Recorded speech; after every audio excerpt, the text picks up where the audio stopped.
Ассалаумағалейкум рахматуллахи баракатух. Бүгін біз сіздермен Құран кәрім қазақша мағынасын қарастыратын боламыз. Бізде ол Құран қазақша мағынасы, Құран кәрім, ол бізде сабағы баспасы аударған Асқар Әкімханов, Нұрлан Анарбаев.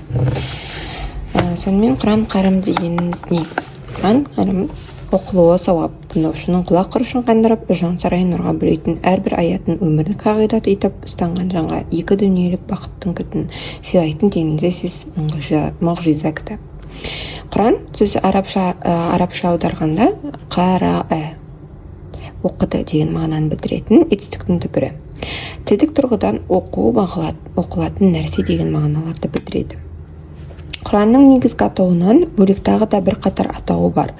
Олар Құранда кездесетін Фурқан, Худа, Зикр, Кәләмуллах, Китабуллах, Умул китап, Нұр китап сынды Құранға қатысты атаулары бар.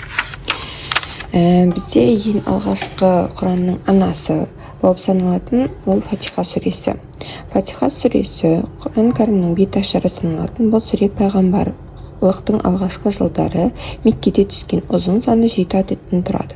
Бірден толық күйде түскен ең алғашқы сүре. Сондықтан да Бисмилля Фатиха сүренің, ал Фатиха сүресі бүкіл Құранның өзегі. Қысқаша мазмұны іспеттес. Бұл сүренің Фатихадан басқа 20 шақты атауы бар.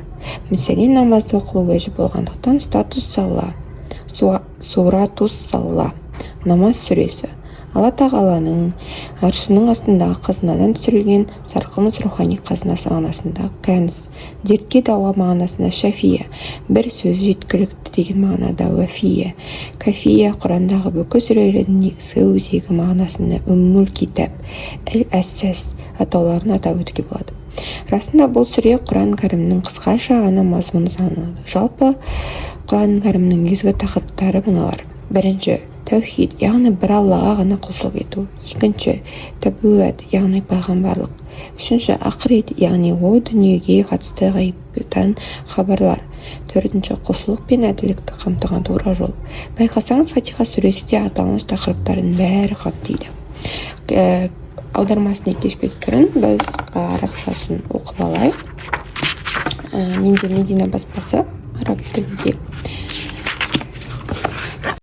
أعوذ بالله من الشيطان الرجيم بسم الله الرحمن الرحيم الحمد لله رب العالمين الرحمن الرحيم مالك يوم الدين إياك نعبد وإياك نستعين اهدنا الصراط المستقيم صراط الذين أنعمت عليهم غير المغضوب عليهم ولا الضالين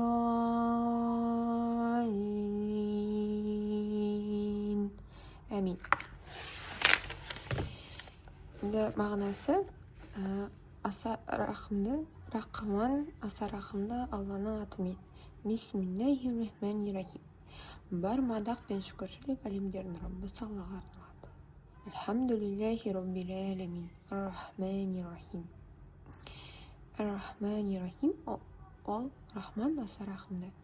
Дін күннің иесі. Бір өзіңе ғана құлшылық етеміз һәм бір өзіңнен ғана медет тілейміз. Бізді тура жолға сала көр. Қаһарына ұшырағандардың және адасқандардың жолына емес, өзің нығметке бөлегендердің жолына. Фатиха сүресі біздің бүкіл намазымызда қолданамыз. Бүкіл намазымыздың басы, намазымыздың бастауы. Бірақ бізде намазда тұрып, тура жолда тұрып, біз Алладан оған шүкіршілік ететініміз, ол рахман, аса рақымды екенін, бүкіл әлемнің Раббасы екеніне және бізге тура жолда салуын тілейміз. Және басқа қаһарына ұшырағандардың және адасқандардың жолына емес, тура жолда жүргендердің жолына жүруді тілейміз. Біз намаздың өзінде тұрып, біз Алладан кешірім, Алланың жолында жүруді тура жолға салуын тілейміз. Фатиха сүресінің мазмұны өте көп, оған арналған арнайы кітаптар да бар. Бұл жай ғана қысқаша нұсқасы, қысқаша мағынасы. Осылай мен сіздермен Фатиха сүресінің қазақша мағынасын бөліскім келді. Келесі кездескенше.